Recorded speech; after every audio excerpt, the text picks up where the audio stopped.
இனிமே கண்ணை மூடிட்டு கடலை எண்ணெய் வாங்கலாம்.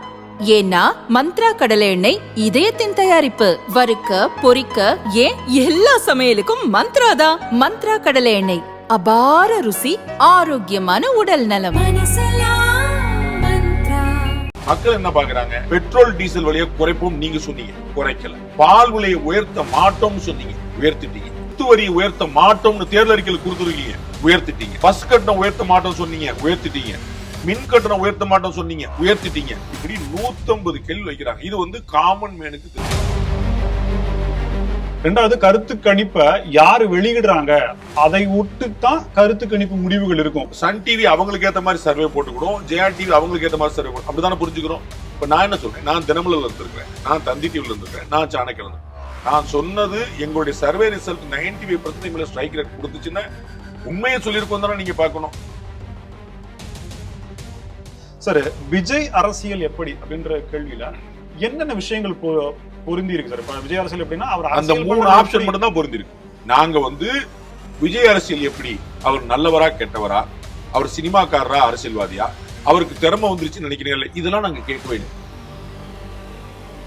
விஜய்க்கான ஆதரவு அப்படிங்கிறது ஆப்வியஸ்லி நிறைய இருக்கும் அப்படிங்கிற எதிர்பார்ப்ப பொதுப்படையா தெரியுது சார். அது எப்படி நிறைய இருக்கு இல்லன்னு யார் சொன்னா? தமிழ்நாட்டு வரலாற்றுல இதுவரைக்கும் அதிமுக திமுக இல்லாத எந்த கட்சியும் பெறக்கூடிய நம்பர். பிரதமர் மோடியினுடைய செயல்பாடு எப்படின்றதுக்கு 38% பரவாயில்ல, சிமிலரா ஒரு 2% இருக்கு சார். இப்ப இதை வச்சு பாஜக தமிழ்நாட்டுல வளர்ந்திருக்கு, திமுகவினுடைய பிரச்சாரங்களையும் தாண்டி பாஜக தனிப்பட்ட முறையில பாஜக மட்டும் சார், இந்திய கூட்டணி சொல்ல அப்படின்றத நம்ம பாஜக வளர்ந்து கொண்டே இருக்குது. திமுகவுடைய பிரச்சாரத்தை தாண்டி இல்ல, திமுகவுடைய பிரச்சாரத்தால் பாதி. பாஜக தானாக பாதி வளர்ந்திருக்கு, திமுக பிரச்சாரத்தால் பாதி வளர்ந்திருக்கு. தினமல நேயர்களுக்கு வணக்கம்.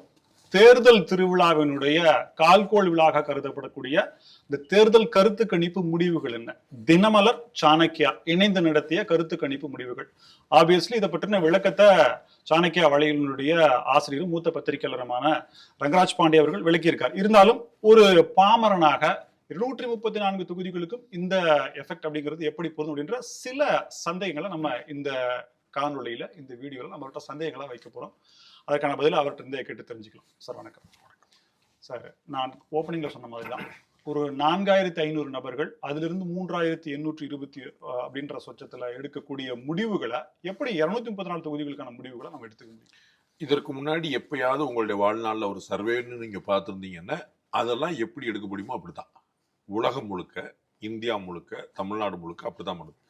ஒரு சட்டமன்ற தொகுதியில சராசரியா 2.5 லட்சம் வாக்குகள் இருக்கு. சராசரியா 2 லட்சம் பேரும் சேர்ந்து ஓட்டு போட்டது தேர்தலே கிடையாது. தேர்தலே ஒரு 30% பேர் வாக்களிக்கிறது கிடையாது. அப்ப வந்து 30% பேர் வாக்களிக்கலையே நீங்க எப்படி முடிவு பண்ணீங்க? நம்ம தேர்தல் என்னைக்கா கேட்டிருக்குமா? நமக்கு புரியுங்களா? லாஜிக்கலா புரிய வைக்கிறது. எலெக்ஷன்லயே 30% வாக்களிச்சது கிடையாது. தென் 2 லட்சம் பேர்கிட்ட யாருமே கேட்க முடியாது. அது உலகத்திலேயே ஆகச்சிருந்த ஆன்லைன் போர்ட்டலா ஒருத்தர் உட்காந்துட்டு எல்லாமே ஆன்லைன்லயே பண்ணுங்கன்னு சொன்னா கூட பண்ண முடியாது. நீங்க நேரடியா போய் பண்ண, நாங்க எல்லாமே நேரடியா பண்ணிருக்கோம். We reached every individual. அந்த 4400 பேரும் ஃபில்டர் பண்ணப்பட்ட 3120 பேரும் we reached them in person. ஒவ்வொருத்தையும் கிட்டத்தட்ட 20 நிமிஷம் we spent. நாம வந்து குழுக்கள் முறையில போட்டு வச்சுட்டு எஸ் நோ சொன்னது கிடையாது. நாம we interact with them. சரிங்களா? இந்த 3820ல 4450 பேர் வந்து we reached them in person, not over phone, not online. சரிங்களா? அண்ட் இந்த சாம்பிளிங் அப்படிங்கிறது அதுதான் இந்த செஃபாலஜியோடைய பியூட்டி, அதுதான் எங்களுடைய விசேஷம். நான் வந்து தினமலர்ல வேலை பார்த்த காலத்துல இருந்து, என்னுடைய 1998 காலத்துல இருந்து நான் வந்து நிறைய சர்வேல பங்களிச்சிருக்கேன். அப்ப நான் அணில் மாதிரி சின்னதா இருந்து பங்களிச்சிருக்கேன். இன்னைக்கு நான் முன்னாடி நின்று அதை பண்ணிட்டு இருக்கேன், அவ்வளவுதான். ஸோ எனக்கு வந்து ஒரு வாஸ்ட் எக்ஸ்பீரியன்ஸ் தினமலர்ல இருந்திருக்கு. தினத்தந்தியில நாங்கள் சர்வே பண்ணியிருக்கிறோம், சாணக்கியால நாங்கள் பண்ணியிருக்கோம். ஸோ எங்களுக்கு 3 வேறு நிறுவனங்கள்ல இருந்து எனக்கு பண்றதுக்கான வாய்ப்பு கிடைச்சிருக்கு. ஸோ ஒரு டிவில இருந்தும், ஒரு பேப்பர்ல இருந்தும், ஒரு சோசியல் மீடியால இருந்தும் கிட்டத்தட்ட 26 வருஷமா நான் வந்து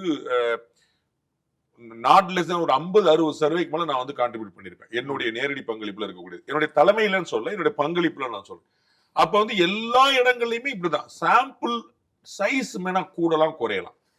நீங்க எப்படிப்பட்ட சாம்பிள் எடுக்கிறீங்கிறது தான் இருக்கு அந்த நம்பர். ஸோ அந்த நம்பர் மேட்டர் கிடையாது. இப்ப நானு இந்த 3821 பேர் சாம்பிளை வச்சுக்கிட்டு 234 தொகுதியில யார் யார் ஜெயிப்பா தோப்பான்னு சொல்லியிருந்தா அங்க நீங்க இந்த கேள்வி எழுப்பணும். குளித்தலையில யார் ஜெயிப்பா, கன்னியாகுமரியில யார் ஜெயிப்பா, ஸ்ரீவில்லிபுத்தூர்ல யார் ஜெயிப்பா, விழுப்புரத்துல யார் ஜெயிப்பா நான் சொல்லியிருந்தேன்னா பாஸ் நீங்க இந்த 3820 பேரை எப்படி 234 பேருக்கு பிரிச்சீங்க, அப்படின்னா ஒரு தொகுதிக்கு 100 பேர் கூட வரலையே, என்ன கணக்கு நீங்க கேட்டா நான் புரிஞ்சுப்பேன். நான் அப்படி சொல்லியே, நான் பெர்சன்டேஜ் மட்டும் தான் சொல்லியிருக்கேன். அதுலயும் நான் யார் யாரை சந்திச்சிருக்கிறேனோ அவர்கள்ட்ட இருந்து பெர்சன்டேஜ் தான் சொல்லியிருக்கேன். அவர்கள் 2024 எந்த கட்சிக்கு வாக்களித்தார்கள்ங்கிறதையும் சொல்லியிருக்கேன். சார் இப்போ 90% அக்யூரசி அப்படின்றத நீங்களே அண்டர்லைன் பண்றீங்க சார். பை காட்ஸ் கிரேஸ் நம்ம வந்து வித் ஆல் ஹியூமிலிட்டி 95க்கு மேலே சொல்லணும். இது வரைக்குமான எங்களுடைய ட்ராக் இருக்கு. நிச்சயமா சார். ரெண்டாவது, கருத்து கணிப்பை யாரு வெளியிடுறாங்க அதை ஒட்டு தான் கருத்து கணிப்பு முடிவுகள் இருக்கும். உதாரணத்துக்கு முன்னாள் லயோலா கல்லூரியுடைய மாணவர்கள் ஒரு கருத்து கணிப்பு ஒவ்வொரு எலெக்ஷனுக்கு வருது. நான் எக்ஸாம்பிளுக்காக சொல்றேன் சார், அவங்கள வச்சு நான் சொல்றேன். சோ கருத்து கணிப்பு எடுக்கக்கூடியவர்களும் அந்த அவர்கள் சார்ந்து இருக்கக்கூடிய நிலையும் அந்த கட்சிகளும் அப்படிதான் வரும் அப்படின்ற ஒரு கேள்வி வச்சா அதுக்கு உங்களுடைய பதில் என்ன?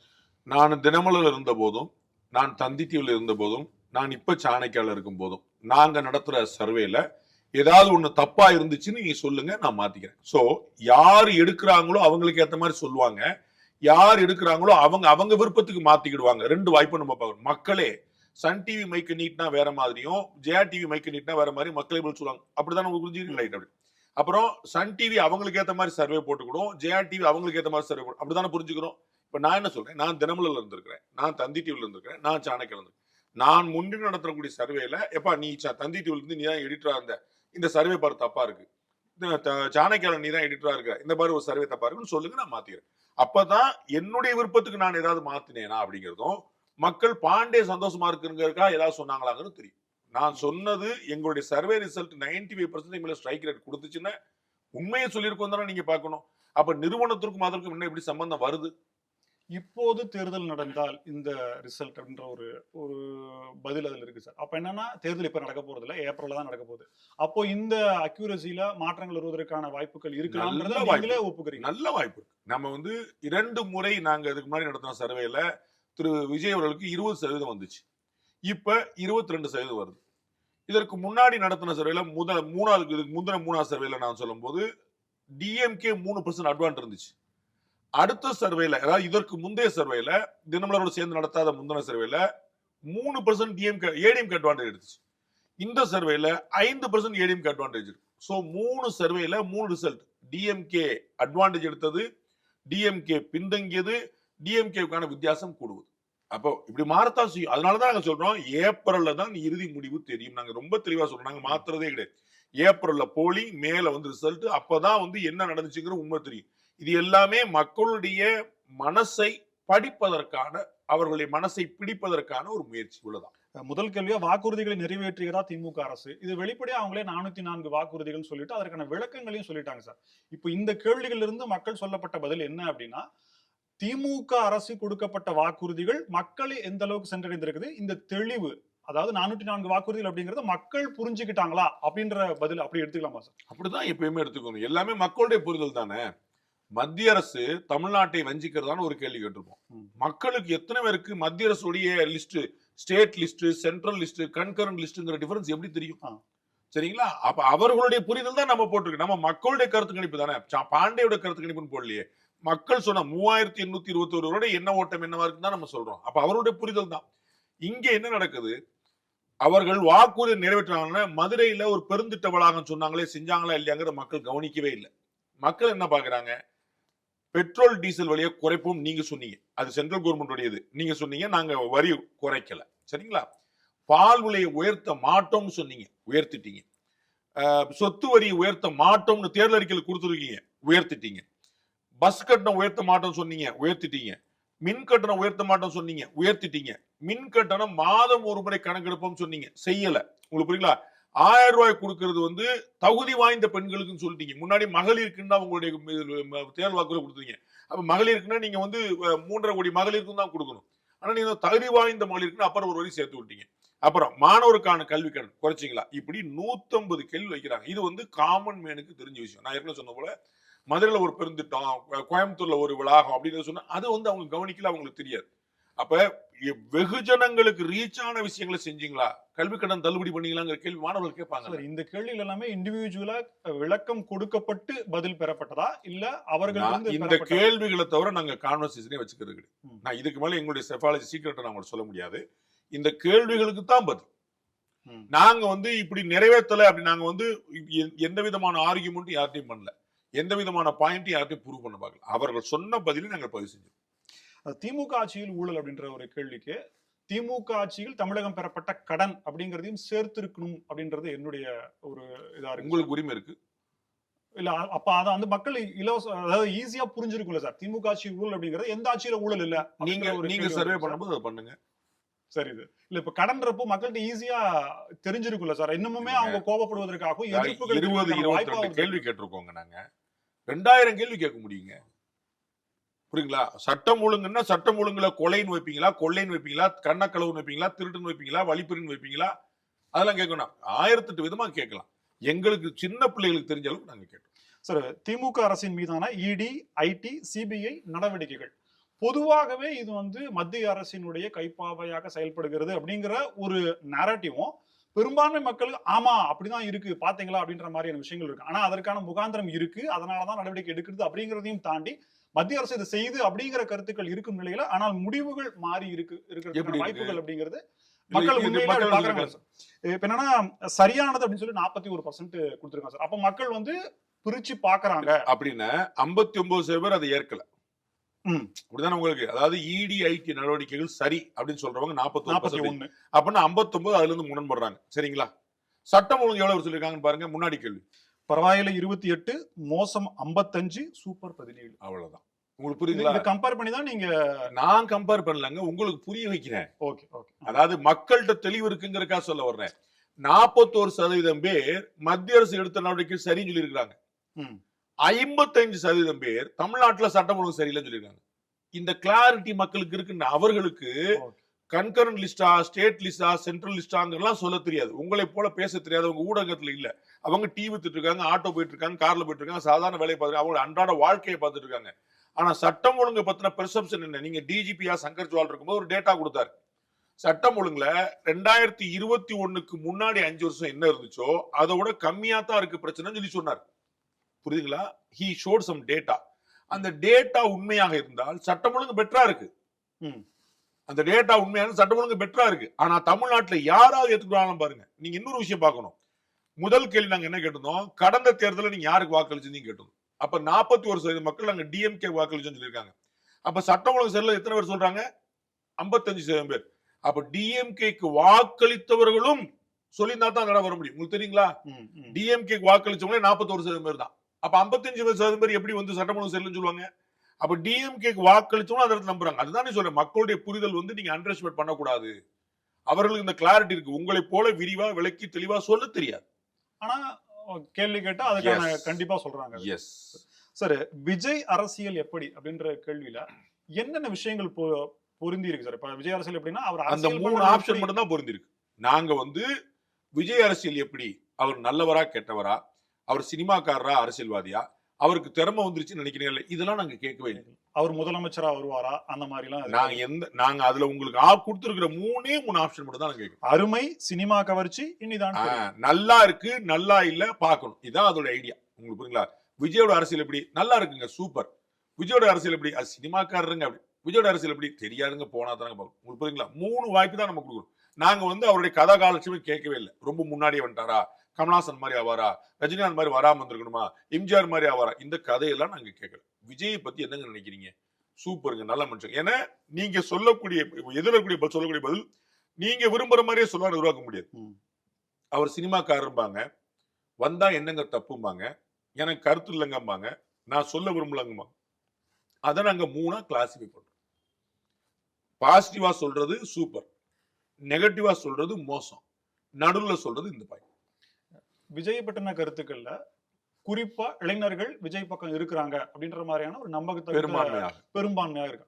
அவங்களுமே திமுகவில் இருக்கக்கூடியவர்களுடைய மகனோ அல்லது மகளோ, அதிமுக இருக்கக்கூடிய மகனோ இன்ஃபுளுயன்ஸ் பண்றாங்க, அப்பா இன்னும் குடும்ப உறுப்பினர்களை இன்ஃபுளுயன்ஸ் பண்றாங்க அப்படின்ற தகவலும் வந்திருக்கு. அப்படி இருக்கும்போது அந்த விஜய்க்கான ஆதரவு அப்படிங்கிறது ஆப்வியஸ்லி நிறைய இருக்கும் அப்படிங்கிற எதிர்பார்ப்ப பொதுப்படையா தெரியுது. அது எப்படி நிறைய இருக்கு இல்லன்னு யார் சொன்னா? 22% சொல்லிருக்கோம். அது இல்லங்கிற நம்பரா? விஜய்க்கு நீங்கள் வாக்களிப்பீங்களா? நீங்க வந்து இன்னைக்கு தேர்தல் இருந்தா யாருக்கு வாக்களிப்பீங்கன்னு கேட்கும்போது 22% மக்கள் தாவேக்கா சொல்லியிருக்காங்க. அது கம்மியான நம்பரா? தமிழ்நாட்டு வரலாற்றுல இதுவரைக்கும் அதிமுக திமுக இல்லாத எந்த கட்சியும் பெறக்கூடிய நம்பர். அவங்க அவ்வளவு பெறுவாங்க நான் இன்னும் சொல்ல, இன்னைக்கு தேதிக்கு தான் சொல்றேன். திரும்ப இன்னைக்கு அன்னைக்கு நீ சொன்னீங்க கேட்க கூடாது, நல்லா ஞாபகம். இன்னைக்கு தேதி கேட்கும்போது 22% மக்களுடைய ஆதரவுங்கிறது இதுவரைக்கும் ஏடிஎம்கே டிஎம்கே தவிர வேற யாரும் பெற்றது கிடையாது. அப்ப அது எப்படி இல்லாத நம்பர்னு சொல்றீங்க? அது எப்படி கம்மியான நம்பர்னு சொல்றீங்க? இந்த நம்பர் கொடுத்துட்டீங்களேன்னு சொல்றீங்க. அப்ப திமுக குடும்பத்திலையும் அதிமுக குடும்பத்திலையும் விஜய் ஓட்டையை போட்டிருக்கிறாரு அப்படின்னா, திமுக குடும்பத்துல 4 பேர் இருந்திருப்பாங்க, அதுல ஒருத்தர் ஓட்டு போடுவாரு. அதனால அங்க 80%, இங்க 20%. ரொம்ப கணக்கு. அப்ப ஒட்டுமொத்த கருத்து கணிப்பான முடியுமே அங்க கிடைச்சிச்சு இல்ல சார். அப்ப அடுத்த முதலமைச்சர் விஜய் தான் அப்படிங்கிற முடிவுக்கு நம்ம அதை வச்சு வந்துட முடியும்ல சார்? அப்படியா போட்டிருக்கு? இல்ல இப்போ 22 அப்படின்றப்போ யாருமே எடுக்கல அப்படின்றப்போ நம்ம மற்ற கேள்விகள். நீங்க பாருங்க, நான் சொல்றது உள்வாங்க மாட்டேன்றீங்க. அதிமுக திமுகவை தவிர நான் சொன்னேன்னா திருப்பி ரிப்பீட் பண்ணி போட்டுருங்க. சரி, யார் வாங்க? நான் தான் போட்டிருக்கேன். அங்க வந்து 35 போட்டிருக்கேன், 37 போட்டிருக்கேன், 33 போட்டிருக்கேன். டிஎம்கேக்கும் ஏடிஎம்கேக்கும். அப்புறம் எப்படி நான் விஜய் தான் முதலமைச்சர் சொல்லுவேன்? விஜய் முதலமைச்சர் நான் என்னைக்கு சொல்லியிருக்கேன்? நீங்க கட்சி ஆரம்பிச்சனால என்னைக்கு சொல்லியிருக்கேன் பாருங்க சார். முந்தானே சொன்னீங்களே, இன்னைக்கு மாத்தி பேசுறீங்களா எனக்கு கேளுங்க, என்னைக்கு சொல்லியிருக்கேன்? அப்ப எப்படி அந்த கேள்வி வைக்கிறீங்க நீங்க? அதே கேள்வி நீங்க 22% எந்த கேள்வி எடுக்கிறீங்க? அந்த கேள்வியில பாருங்க, நீங்க டிஎம்கே என்ன போட்டிருக்கு, ஏடிஎம்கே என்ன போட்டிருக்கு. அப்புறம் எப்படி விஜய் முதலமைச்சர் ஆவாரு? சரி, உங்களுக்கு பிடித்த முதலமைச்சர் வேட்பாளர் அப்படின்றப்போ பழனிசாமி, எடப்பாடி கே பழனிசாமி 33, ஸ்டாலின் 27, விஜய் 24, பிறர் 7 வந்திருக்கு சார். இப்போ இதுல உதயநிதி ஸ்டாலின் அவர்கள் மேபி 26ல இருக்கும் பட்சத்தில் அவர் முதலமைச்சராக அந்த வாய்ப்பு எப்படி வைப்பீங்க?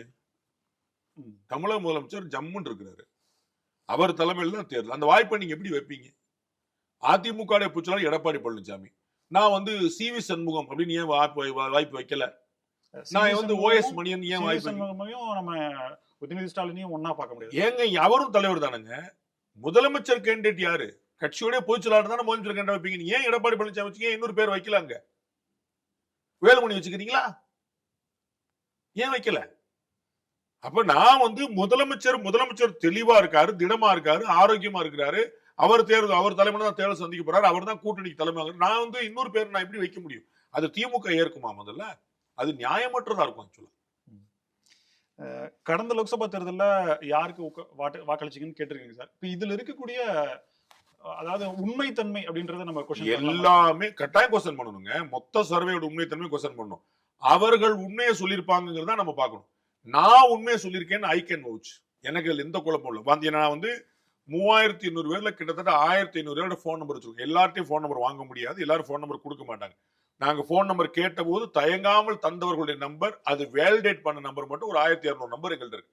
சோ நாங்க எங்களுடைய சைட்ல நாங்க ரொம்ப தெளிவா, நியாயமா, மனசாட்சிக்கு பொதுவா எந்த தப்பா தான் சொன்னேன். உங்களுக்கு 4480 பேரை நாங்க ரீச் பண்ண பிறகு 3821 தான் நான் வந்து வேல்டு ஓட்டை எடுத்துக்கிட்டேன். அப்ப 800 ஓட்டை நானே கழிச்சு விடுறேன். அதுல நிறைய கோல்மால் இருக்கு, தப்பு இருக்கு, அதுல வந்து நம்மளை ஏமாத்தக்கூடிய வாய்ப்பு இருக்கு, கன்ஃபியூஷன் இருக்கு, கிரே ஏரியா இருக்கு, சந்தேகத்துக்கு அப்பாற்பட்டு என்னுடைய சர்வே இருக்கணும் நான் நம்புறேன். அப்ப நான் மக்கள்கிட்ட உண்மையை சொன்னேன்னு என்னால உறுதிப்படுத்த முடியும். மக்களும் என்கிட்ட உண்மையதான் சொல்லியிருக்காங்க, நான் நம்புறேன். It is a belief. நான் உங்களுக்கு ஏற்கனவே சொன்னேன், ஒரு ஆள் சரியான விஷயமா தப்பான விஷயமா எப்படி பாப்பீங்க? ட்ராக் ரெக்கார்டு வச்சு பாப்பீங்க. விஜய் வந்து எவ்வளவு வாங்குவார்னு ஏன் யாருக்கும் தெரியாம இருக்குது? அவரு ட்ராக் ரெக்கார்டு இல்ல. இனிமே தான் ஒரு ட்ராக் ரெக்கார்டு. விஜய் வச்சு படம் வச்சா ஓடிதுன்னு சொல்லலாம். விஜய் வச்சு கட்சி நடத்தினா ஓடுமா ஓடாதா, ஓடியே போயிருமான்னு பார்த்தா தான் தெரியும். அப்ப அதுக்கு முன்னாடி ட்ராக் எங்களுடைய ட்ராக் ரெக்கார்டை நான் உங்களுக்கு முன்னாடி வச்சிருக்கேன். நான் தந்தி டிவியில் எடுத்த காலம், தினமலர்ல எடுத்த காலம், சாணக்கியால எடுத்த காலம் எல்லாருக்கும் தெரிஞ்சிருக்கு. அப்ப நாங்க வித் ஆல் ஹியூமிலிட்டி, கடவுளுடைய கருணையில 95% ஸ்ட்ரைக் ரேட் கொடுத்துருக்கோம். அப்படிதான் நீங்க. அப்ப மக்கள் உண்மையை சொல்லியிருப்பாங்களா? நான் நம்புறேன், நீங்க நம்பாம இருக்கலாம். மத்திய அரசினுடைய செயல்பாடு எப்படி, பிரதமர் மோடியினுடைய செயல்பாடு, 2 கேள்வி. இதுல பரவாயில்லை, அதாவது மத்திய அரசினுடைய செயல்பாடு எப்படின்னு பரவாயில்லைக்கு 40%, பிரதமர் மோடியினுடைய செயல்பாடு எப்படின்றதுக்கு 38% பரவாயில்ல. சிமிலரா ஒரு 2% வந்திருக்கு சார். இப்ப இதை வச்சு பாஜக தமிழ்நாட்டுல வளர்ந்திருக்கு, திமுகவினுடைய பிரச்சாரங்களையும் தாண்டி பாஜக தனிப்பட்ட முறையில பாஜக மட்டும் சார், இந்திய கூட்டணி சொல்லல அப்படின்றத நம்ம பாஜக வளர்ந்து கொண்டே இருக்குது. திமுகவுடைய பிரச்சாரத்தை தாண்டி இல்ல, திமுகவுடைய பிரச்சாரத்தால் பாதி. பாஜக தானாக பாதி வளர்ந்திருக்கு, திமுக பிரச்சாரத்தால் பாதி வளர்ந்திருக்கு. மத்திய அரசு வஞ்சிக்கிறது. ரங்கராஜ் பாண்டே வந்து ஆளப்பாரு, தாடியும் ஊரும், கருப்பு சட்டையும் ஊரும் திட்டே இருந்தா 4 பேர் பார்ப்போம், என்னடா ஏன்டா அந்த பையனை திட்டுறாருன்னு பார்ப்பேன். அதன் மூலமாவும் வளர்ந்தது. அப்ப பாஜக அந்த அளவுக்கு வளரல, அவங்க கொஞ்சமா வளர்ந்துட்டு இருக்காங்க. திமுக இன்னும் சண்டை போட்டு வளர்த்து விடுது. அப்ப திமுகவுடைய பிரச்சாரத்தை தாண்டி பாஜக வளரல, திமுக பிரச்சாரத்தாலும் வளர்ந்தது. அண்ணாமலையினுடைய இந்த கோடு இந்த இடத்துல அவருக்கும் ஒரு பங்களிப்பு இருக்கு. திமுக அரசினுடைய செயல்பாடு அப்படின்ற கேள்விக்கு கிட்டத்தட்ட பரவாயில்லைன்னு 30, மோசம் அப்படின்னு 48 கொடுத்துருக்காங்க சார். இது சட்டம் ஒழுங்கு, இன்ன பல பிரச்சனை, ஊழல், கடன், இது எல்லாமே இதுல இருந்து எடுத்துக்கலாமா சார்? இந்த பதில இருந்து ஒண்ணுமே கடன் நம்ம தனியா கேட்கல. ஏன்னா கடன்ங்கிறது வந்து எப்படி செலவழிக்கிறாங்கிறத பொறுத்து அது காமன் மேனுக்கு புரியாது நாங்க நினைச்சோம். ஆனா ஊழல்ங்கிறது காமன் மேன் பெர்செப்ஷன். டாஸ்மாக்ல போனா கூட வந்து பாட்டில் 10 ரூபா கூட வாங்குறான் அப்படிங்கிறதும், ஒரு இபி கனெக்ஷன் கொடுக்கறதுக்கு வந்து காசு கொடுங்கன்னு கேட்கறாங்கன்றதும், ஒண்ணுக்கு காசு கேட்கறாங்கன்னு தெரியும் உங்களுக்கு. ஒரு கவர்மெண்ட்ல போய் நீங்க டிடிசிபி அப்ரூவல் வாங்கினீங்கன்னா காசு கேட்கறாங்கன்னு தெரியும். ஒரு ஹாஸ்பிட்டல்ல காசு கேட்கறாங்கன்னு தெரியும். இப்படி எல்லா இடங்கள்லயுமே அவங்க காசு கேட்கறாங்க. அப்ப ஊழல்ங்கிறது ஒரு நேரடியாக தொடர்புல இருக்கக்கூடிய, அரசாங்கம் வாங்குகிற கடன் என்பது மறைமுகமா அவங்க தலையில விடக்கூடியது. அப்ப அது வந்து அவர்களுக்கு புரியக்கூடிய வாய்ப்பு கம்மி, இது புரியக்கூடிய வாய்ப்பு அதிகம். அவ்வளவுதான். இந்த அரசாங்கத்தை பத்தின செயல்பாடுல அதிருப்தி இருக்கக்கூடிய காரணம் அதை தான் நான் வந்து ஆன்டி இன்கம்பன்சின்னு ஒற்றை வார்த்தையில சொன்னேன். இது வேற சட்டம் ஒழுங்கு பத்தி பேசுவாங்க, ஆட்சி சிறப்பா செயல்பட பத்தி பேசுவாங்க, மத்திய அரசு நடவடிக்கை பத்தி பேசுவாங்க. இது எல்லா பத்தியும் பேசும்போது அதோடைய காமனா புரிந்து கொள்ள வேண்டியது தமிழக அரசு மீது ஒரு அதிருப்தி நிலவுகிறது. இவ்வளவுதான் அதுல சார். முதலமைச்சர் ஸ்டாலின் அவர்களுடைய செயல்பாடு மோசம்னு 44% சார். இப்போ இந்த பெர்சன்டேஜ் முதலமைச்சரை பத்தி சொல்லிருக்காங்க அப்படின்ற கருத்தை தாண்டி இதுக்குள்ள ஒளிந்திருக்கக்கூடிய ஆபத்து என்ன? ஒரு பத்திரிகையாளரா உங்களுடைய கருத்து. இதுக்குள்ள ஒண்ணுமே ஆபத்து கிடையாது. திமுக வந்து அன்பாப்புலரா போயிட்டு இருக்கு அந்த கவர்மெண்ட். அதை வந்து தூக்கி நிறுத்துறதுக்கான முயற்சி செய்யணும். இவ்வளவுதான். நமக்கு வந்து கண்ணாடியில ஒண்ணு நிக்குது, கண்ணாடியில் இந்த பக்கம் ஒரு காயமா தெரியுது அப்படின்னு சொல்லி சொன்னா கண்ணாடியை உடைக்கிறதுல அர்த்தம் இல்லை. இந்த காயத்தை சரி பண்றதுக்கான முயற்சி பண்ணணும். அவ்வளவுதான். இது வந்து ஒரு கண்ணாடி, இது ஒரு ஜிபிஎஸ். இந்த பக்கம் போனா இந்த மாதிரி தடை இருக்குது, இந்த பக்கம் போனா ஸ்பீட் பிரேக்கர் இருக்குது, இந்த பக்கம் போனா பள்ளம் இருக்குது, இந்த பக்கம் ஹைவேஸ் திறந்து கிடக்குன்னு சொல்றாங்க. அப்ப நீங்க எந்த பக்கம் போகணுங்கிறது நீங்க முடிவு பண்ணிக்கணும். இது மக்களுக்கு வந்து நான் பல முறை சொல்லியிருக்கேன், இன்னைக்கு எல்லாரும் கண்கூடா பார்க்கிறாங்க. திமுக பிரமுகர்கள் ஒப்புக்கொள்வார்கள். டிஎம்கே கவர்மெண்ட் மேல ஒரு ஆன்டி இன்கம்பன்சி வேவ் இருக்குதுங்கிறத டிஎம்கே பீப்புள் ஒத்துக்கிறாங்க. ஏன்டா பல பேர் பேசி ஒத்துக்கிட்டாங்க நீங்க சொல்றது உண்மை அப்படின்னு. அப்ப திமுக பிரச்சனை என்னன்னு தெரிந்து கொண்டு விட்டது. அது சரி பண்றதுக்கு முயற்சி பண்ணும். அவ்வளவுதான். இந்த 44% மக்கள்ல மோசம் சொல்றது திரு ஸ்டாலின் மேல உள்ள வெறுப்புனால கிடையாது. தமிழ்நாட்டுல மோஸ்ட் பாப்புலர் லீடர் அவர் தான். அதுல எந்த குழப்பமும் கிடையாது. திரு ஸ்டாலின் தான் திரு உதயநிதியோ மற்ற யாரையும் சொன்னா கூட முதலமைச்சர் அவர் விரும்புவாங்க. அதுல ஒன்றும் குழப்பம் இல்லை. அது டிஎம்கேல நீங்க யார் பேர் வச்சுக்கோங்க, அவர் பேர் தான் முதல்ல விரும்புவாங்க. There is no doubt. And CM கேண்டிடேட்டா நீங்க பாத்தீங்கன்னா திரு எடப்பாடிக்கு வரைக்கும் 5% தான் டிஃபரன்ஸ் இருக்குது. பெரிய 10-12% டிஃபரன்ஸ் கிடையாது. உங்களுக்கு புரியுங்களா? திரு விஜய்க்கு வந்து பாத்தீங்கன்னா கிட்டத்தட்ட 14-15% டிஃபரன்ஸ் இருக்குது. ஆனா இவருக்கு 4-5% எப்பனாலும் மாத்த முடியும். உங்களுக்கு புரியுங்களா? எப்படினாலும் அப்ப திமுக மீதான அதிருப்தி, ஆட்சி மீதான அதிருப்தி அவர்கள் சரி செய்தார்கள், அவருக்கு லாபம். சார், துணை முதலமைச்சர் உதயநிதியினுடைய செயல்பாடு எப்படி மோசம்னு 51% சொல்லியிருக்காங்க சார். இப்போ திமுகவினுடைய அடுத்த நெக்ஸ்ட் தலைவர் அவர் தான் அப்படின்ற நிலையில இந்த ரிசல்ட் அப்படிங்கிறது அவங்க திரு ஸ்டாலின் அவர்கள் தன்னுடைய இமேஜுக்கு ஒர்க் பண்ண அளவுக்கு திரு உதயநிதி ஒர்க் பண்ணல. அவ்வளவுதான். இந்த ப்ரொஜெக்ஷன்ல ஃபர்ஸ்ட் நிக்கிறது திரு ஸ்டாலின் அவர்கள். திரு ஸ்டாலின் அவர்கள் வந்து ஒரு மென்மையான தலைவர் அப்படின்னு வந்திருக்காரு. முன்னாடி வந்து ஒரு அக்ரெசிவா இருந்துச்சு அவருடைய வாலிப காலங்கள்ல. இப்போ வந்து அவர் 2020 ஆட்சிக்கு வந்து அதுக்கு தான். அவர் 2021 ஆட்சிக்கு வந்து 10 காரணத்தை அது ஒரு காரணமா சொல்லணும். ரொம்ப காலம் அரசியல் இருக்கிறார். நிறைய பேருக்கு நினைவு தெரிஞ்ச வயசுல இருந்து அவருடைய சின்ன வயசுல இருந்து இருக்கிறார். பார்க்கிறவர்கள் வாக்காளருடைய சின்ன வயசுல இருந்து. அப்ப வந்து ஓகேப்பா, அவர் வந்து என்னப்பா எல்லாரும் வந்துட்டாங்க, அவர் ஒரு தடவை வரலாம், என்னப்பா தப்புன்னு வந்தாங்க. அப்படிதான் திரு உதயநிதி இப்பதான் வந்திருக்காரு. அதனால கட்டாயமா ஒரு அன்பாப்புலர். இப்ப நீங்க பாருங்க, விஜய் அவர்களுக்கு 22% பேர் ஆதரவு தெரிவிச்சிருக்காங்கல்ல. அப்ப 78% பேர் அவருக்கு ஆதரவு தெரிவிக்கல. அப்படிதான். ஏன்னா அவர் இன்னைக்கு தான் வர்றாரு. இப்ப நீங்க பிஜேபி பாத்தீங்க. பிஜேபி முன்னாடி நான் தமிழ்நாட்டுல நான் வந்து தந்தி டிவில வந்து 2014 அதுக்கு முன்னாடி அப்பதான் டிமானிட்டைசேஷன் 2014 வாக்குல 14-15% தான் பிஜேபி ஆதரவு நிலைப்பாடு இருந்துச்சு சர்வேல. சரிங்களா? ஓட்டா வந்து இன்னும் கம்மியா இருந்துச்சு. அப்புறம் சர்வேல இப்ப பாத்தீங்கன்னா கிட்டத்தட்ட 30% வரைக்கும் அவங்களுக்கு ஃபேவரா வந்து நிக்குது. ஓட்டா வரும்போது 10-15% வந்து நிக்குது. உங்களுக்கு புரியுங்களா? அப்ப வந்து இந்த சர்வேங்கிறது இந்த டைரக்ஷனை காட்டும், எந்த பக்கம் போகுது. அது எக்ஸாக்ட் நம்பர் தொகுதி வாரி நான் சொல்ல. நீங்க வந்து 234 தொகுதியில திமுக எவ்வளவு ஜெயிக்கும் அது நாங்க சொல்லவே இல்லை. 234 தொகுதியில திமுக எவ்வளவு ஜெயிக்கும் சொல்லியிருந்தானே. அப்ப வந்து எப்படி கண்டுபிடிச்சீங்க, எப்படி பண்ணுச்சுன்னு சொல்லலாம். நம்ம சொல்ல, நம்ம வந்து இந்த டைரக்ஷனை சொல்றோம். டைரக்ஷன் என்ன? அட்வான்டேஜ் ஏடிஎம்கே. அவ்வளவுதான். DMK is in challenge, TVK is securing this much vote. இவ்வளவுதான். இதுல வந்து என்ன சஃபலாது என்ன சேனிங்கிறது ஃபைனலா தெரியும். டைரக்ஷன் இது. இவ்வளவுதான். அப்ப திரு உதயநிதி அவர்கள் வந்து இன்னமும் பாப்புலாரிட்டியை நோக்கி நகரணும். இன்னமும் அவரை மையப்படுத்திய காமன் மேன்ட்ட, சாமானிய மனிதன்ட்ட அவர் வந்து ஒரு நல்லெண்ணம் வாங்குறதுக்கு இன்னும் கடுமையா முயற்சி பண்ணணும். தமிழகத்தினுடைய சட்டம் ஒழுங்கு எப்படி மோசம் 55 சார். இந்த ஒரு விஷயத்தை வச்சு ஒட்டுமொத்த ரிசல்ட்டையும் மாற்றுவதற்கான வாய்ப்புகள் இருக்குல்ல சார்? தேர்தல் முடிவுகள் எப்பயுமே ஒரே ஒரு ஆஸ்பெக்ட்னால நடக்கிறது இல்லை. முதல்வர் வேட்பாளர் இவர் வந்துட்டாரு, எங்க ஊர் வேட்பாளர் இவர் வந்துட்டாரு, அவர் எங்க சாதிக்காரரு, இவங்க காசு கொடுத்தாங்க, டெல்லியில வந்து எனக்கு மோடி பிடிக்கும், இப்படின்னு 150 காரணங்களால, குறைந்தபட்சம் 10 காரணங்களால் அமையக்கூடியது. சட்டம் ஒழுங்கு சரியில்லைங்கிறது மக்கள் நினைக்கக்கூடியது. that won't be the sole reason for a defeat or success. இந்த தேர்தல்ல கூட்டணிகள் இன்னும் இறுதியாகாத முடிவுகள், கூட்டணியுடைய கட்சிகள் இன்னும் இறுதியாகல அப்படின்ற நிலையில இந்த ரிசல்ட் இப்ப எடுக்கப்பட்ட இந்த விஷயங்கள் அப்படின்றதும் பாதிப்புகள் ஏற்படுத்துவதற்கான வாய்ப்புகள் எந்த அளவுக்கு இருக்கு, எவ்வளவு பர்சன்டேஜ் இருக்கும்? சர்வேயை பார்த்து யாருமே முடிவு பண்ண மாட்டாங்கங்க. நம்ம வந்து இப்போ இதுல வந்து சர்வேல வந்து பாண்டே வந்து அட்வான்டேஜ் ஏடிஎம்கேன்னு சொல்லிட்டாரு, வாங்கப்பா எல்லாரும் ஏடிஎம்கே ஓட்டு போகணும்னு யாரும் பண்ண மாட்டாங்க. ஓஹோ அப்படியா, நம்ம அப்படி நினைச்சிட்டு இருக்கோம், மக்கள் அப்படி நினைச்சிட்டு இருக்காங்களான்னு ஒவ்வொருத்தரும் அவங்க ரீசெக் பண்ணிக்கிடுவாங்க, அவ்வளவுதான். இந்த கருத்து கணிப்பு முடிவுகளை வச்சு ஒரு இறுதியான முடிவு அப்படின்னா இதுதான் அடுத்த ஆட்சி அப்படின்றத நம்ம முடிவு வர முடியுமா சார்? அப்படி வர முடியாது. இதற்கு அப்புறமும் அட்லீஸ்ட் ஒரு 2 சர்வேவாவது பண்ற பிளான்ல நாங்க இருக்கிறோம். அது நெருக்கத்துல வர வர இன்னமும் க்ளோஸ் டு த ஃபேக்ட் இருக்கும் நாங்க நம்புறோம். ஆனால் மக்களுடைய முடிவு என்ன என்பது தேர்தலில் தான் தெரியும், கருத்து கணிப்புகள் தெரிவதில்லை. கருத்து கணிப்புகள் தேர்தல் முடிவுகளை பொறுத்து நாங்கள் நெருங்கி இருந்தோம், நெருக்கமாக சரியாக கணித்தோம், க்ளோஸ் டு த ஃபேக்ட் அப்படின்னு பெருமைப்பட்டுக் கொள்ளலாம். ஆனால் ஃபேக்ட் என்னங்கிறது தேர்தலில் மக்கள் வாக்களிப்பதை பொறுத்து தான். By God's grace with all humility எங்களுடைய ட்ராக் ரெக்கார்டு வந்து க்ளோஸ் டு த ஃபேக்ட் இதுவரைக்கும் இருந்திருக்கு, இதுலேயும் இனிமேலும் இருக்கும் நாங்கள் நம்புகிறோம். தினமலர் சாணக்கியா எடுக்கப்பட்ட கருத்து கணிப்பினுடைய முடிவுகள் எப்படி எடுக்கப்பட்டது, அதனுடைய தரவுகள் என்ன, அதில் இருந்த சந்தேகங்கள் என்ன, விளக்கங்கள் என்ன, பல கருத்துக்களையும் பகிர்ந்து முடியும். மிக்க நன்றி சார். பல்வேறு தகவல்கள் நன்றி சார்.